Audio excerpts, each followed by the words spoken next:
इस वक्त की सबसे बड़ी खबर मुंबई से, जहां कल से लॉकडाउन जैसी कड़ी पाबंदियां लगने जा रही हैं। महाराष्ट्र के मुख्यमंत्री उद्धव ठाकरे ने कहा है कि महाराष्ट्र में हालात आउट ऑफ कंट्रोल हो चुकी है। वायरस की चेन को तोड़ने के लिए पूरे राज्य में ब्रेक द चेन की मुहिम चलाई जाएगी। मोटे तौर पर यह समझ लीजिए कि लॉकडाउन का नाम बदलकर ब्रेक द चेन मुहिम रख दिया गया है, क्योंकि कल से 30 अप्रैल तक पूरे महाराष्ट्र में, जी हां, पूरे महाराष्ट्र में कर्फ्यू लग जाएगा और जरूरी सेवाएं ही इस दौरान चालू रहेंगी।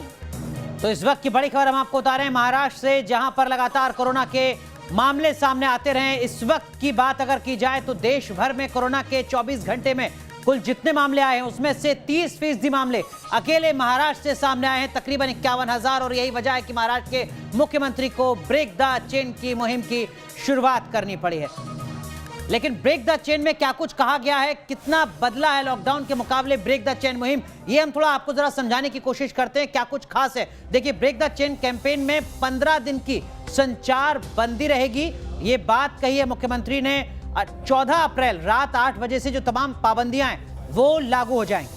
दरअसल 50,000 से भी ज्यादा मामले रोजाना आ रहे थे, जिसके चलते यह बड़ा फैसला लिया गया है। धारा 144 लागू रहेगी। ब्रेक द चेन कैंपेन यहां पर शुरू हो रहा है, यानी कि महाराष्ट्र में सिर्फ लॉकडाउन का नाम बदला गया है और अब 60,000 से भी ज्यादा मामले जो हैं वो लगातार महाराष्ट्र से सामने आ रहे हैं, जिनमें सबसे पहला नाम महाराष्ट्र का यहां पर सामने आ रहा है। और जरूरी काम से ही आप बाहर जा सकेंगे, इस बात का ध्यान रखिएगा। जरूरी सेवाओं को छोड़कर सारे दफ्तर बंद करने का ऐलान किया है उद्धव ठाकरे ने, क्योंकि कोरोना के आंकड़े लगातार बढ़ते नजर आ रहे थे। सिर्फ बैंक, पेट्रोल पंप ही खुले रहेंगे। आप समझ सकते हैं कि 13 अप्रैल तक का जो आंकड़ा था, जो सरकारी आंकड़ा था, उसके मुताबिक आंकड़े 51,000 थे, वो बढ़कर 60,000 हो चुके हैं, यानी 9,000 मामले और ज्यादा बढ़े हैं। यही वजह है कि ब्रेक द चेन कैंपेन की शुरुआत करनी पड़ी है। रेस्टोरेंट से 7 बजे से पार्सल मंगवा सकेंगे। ट्रांसपोर्ट जरूरी सेवाओं के लिए सिर्फ चालू रहेगी। कई बड़ी बातें, अहम बातें यहां पर ब्रेक द चेन कैंपेन के ऐलान के वक्त कही है मुख्यमंत्री उद्धव ठाकरे ने। लोकल ट्रेन और बस चलेंगी, लेकिन उसमें सफर सिर्फ शर्त के मुताबिक ही लोग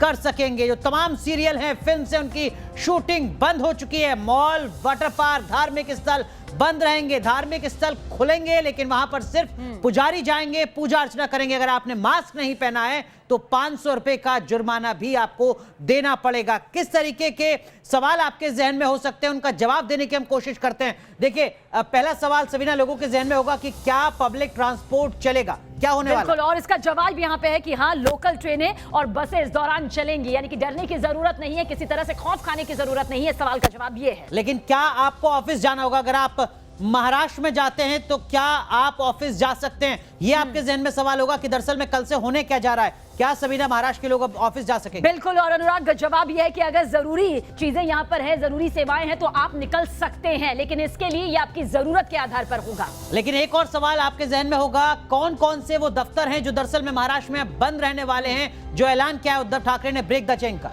तो गैर जरूरी सेवाओं से जुड़े जो दफ्तर है वे पूरी तरह से बंद रहेंगे, यानी कि पाबंदी इन पर लगी हुई है। इस सवाल का जवाब, बैंक खुले रहेंगे क्या सबीना?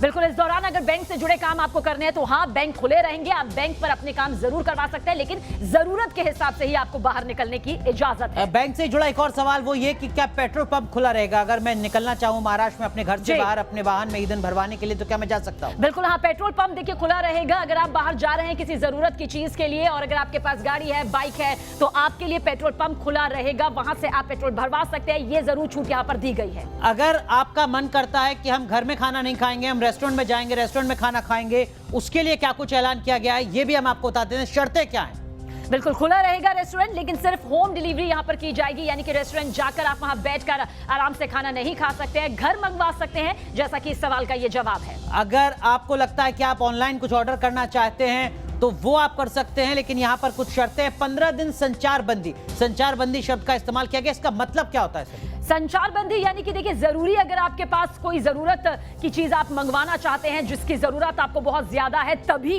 वो आप मंगवा सकते हैं, लेकिन जरूरी काम नहीं है तो आप घर से बाहर नहीं निकलेंगे। ये संचार बंदी है। आप घूमने के लिए या फिर टहलने के लिए बाहर नहीं निकल सकते हैं। बिल्कुल, कौन कौन सी दुकानें अब खुली रहेंगी कल रात 8 बजे से अगले एक लंबे वक्त के लिए महाराष्ट्र में, ये भी हम आपको बता रहे हैं। अनुराग, बेसिकली लोग डर जाते हैं ये सोचकर कि लॉकडाउन है, ये पाबंदी यहां पर आ गई है, लेकिन मेडिकल जो है वो खुला रहेगा, किराने की दुकान खुली रहेगी। ऐसा नहीं करना चाहिए कि किराने का सारा सामान आपने यूं ही जोड़ लिया डर के मारे। लेकिन सबसे अहम बात यह कि अगर आपने नियम तोड़ा, आप महाराष्ट्र में रहते हैं और आप नियम तोड़ रहे हैं, तो आपके खिलाफ एक्शन लिया जाएगा। बिल्कुल, और ये सबसे अहम सवाल है, अगर आपने मास्क नहीं पहना और अगर आप पकड़े गए तो 500 रुपए तक का जुर्माना यहाँ पर तय किया गया है। बिल्कुल, मुंबई जानी जाती है फिल्मों की शूटिंग के लिए भी, लेकिन उद्धव ठाकरे ने जो ऐलान किया है उसका सीधा मतलब ये है कि अब फिल्मों की, सीरियल्स की शूटिंग पर भी रोक लगा दी गई है। कुल मिलाकर मुंबई में हालात बेकाबू होने के बाद लॉकडाउन जैसी पाबंदियां लगा दी गई हैं।